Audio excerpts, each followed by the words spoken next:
और ये दूसरे शब्दों में ये कहें कि मनुष्य जीवन का मूल कार्य ही अन्य है। वो कौन सा है? वो सत्संग से पता चलता है कि आत्म कल्याण करवाना ये मनुष्य जीवन का मुख्य उद्देश्य है, और इसी के लिए मनुष्य जीवन का एक सुअवसर प्राप्त होता है।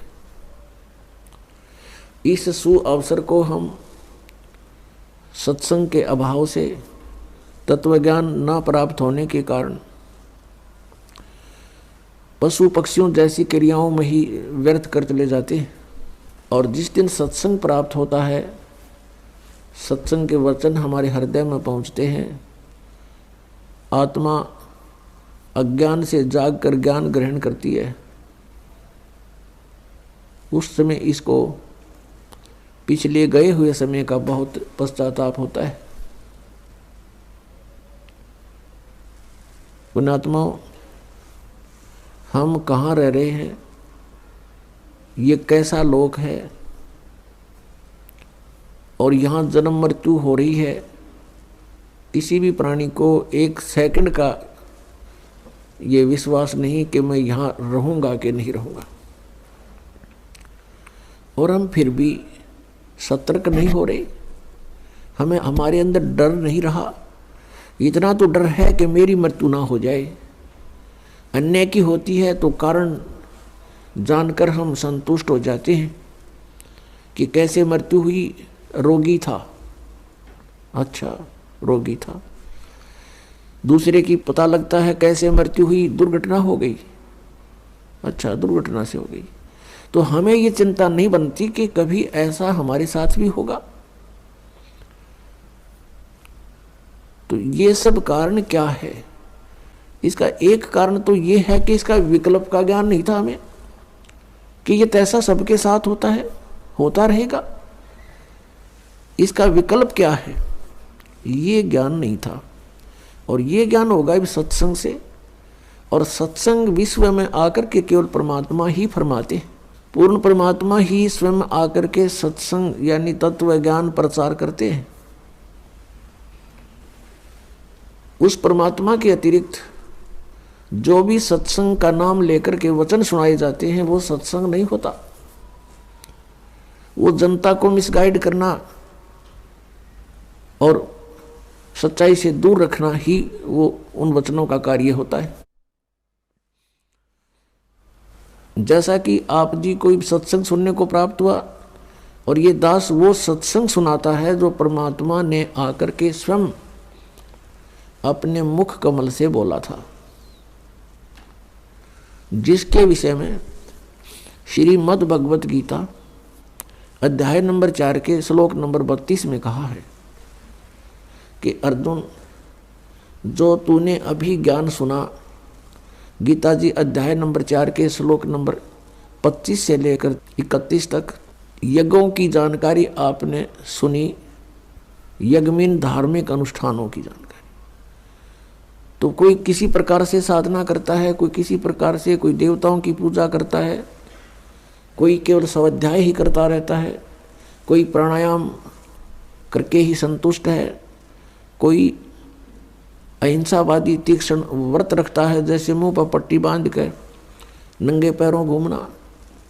और ये सभी साधक अपनी अपनी क्रियाओं को पापनाशक जानते हैं। पापनाशक का अर्थ है परमात्मा प्राप्ति। जब जीव के पापनाश हो जाएंगे यानी ये शुद्ध हो जाएगा तब परमात्मा मिलेगा। क्योंकि ज्ञानी वो होता है जिसको ये ज्ञान हो जाए कि भाई मनुष्य जीवन का उद्देश्य क्या है। उसको उद्देश्य का पता लगता है कि इस उद्देश्य केवल यही है कि मोक्ष हो, जन्म और मृत्यु से छुटकारा हो। और वेदों में लिखा है कि जन्म और मृत्यु का छुटकारा तो केवल परम अक्षर ब्रह्म की शरण में जाने से होगा। एक विचार करना पुण्यात्माओं, जैसे अभी आपको सुनाया कि 18वें अध्याय के 62वें श्लोक में कहा है कि अर्जुन तू सर्वभाव से उस परमेश्वर की शरण में जा, उसकी कृपा से ही तू परम शांति को और सनातन परम धाम को प्राप्त होगा। गीता जी अध्याय नंबर 15 के श्लोक नंबर 1 से 4 में कहा कि उल्टे लटके संसार रूपी वृक्ष को जो जानता वो तत्वदर्शी संत है।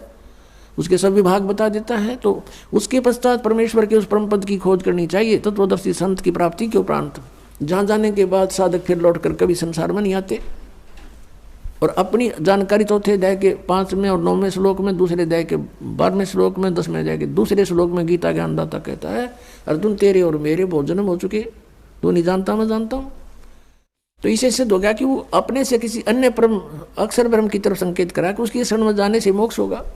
तो इन ज्ञानी आत्माओं ने वेदों को पढ़ा, क्योंकि श्रीमद् भगवद गीता चारों पवित्र वेदों का सारांश है, कोड वर्ड इसमें अधिक है, और उसको तत्वदर्शी संत ही जान सकता है। गीता ज्ञानदाता भी अपरिचित है, उसने ऑप्शन छोड़ दिया है कि तत्वदर्शी संत बताएगा। तो इन ज्ञानी आत्माओं को जिन्होंने वेदों को पढ़ा, उसमें उनको ये जानकारी होगी कि तीनों गुण की भक्ति नहीं करनी चाहिए, इसे मोक्ष नहीं हो सकता। फिर उनको ये भी ज्ञान हुआ कि मनुष्य जीवन केवल मोक्ष प्राप्ति के लिए प्राप्त है।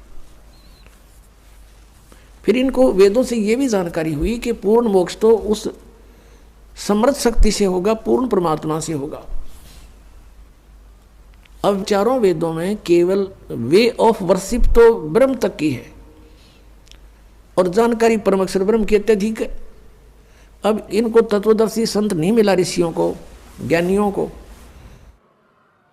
तो इस विश्व में 21 ब्रह्मांड में इस नाम के दान करने का इस दास के अतिरिक्त कोई अधिकारी नहीं है।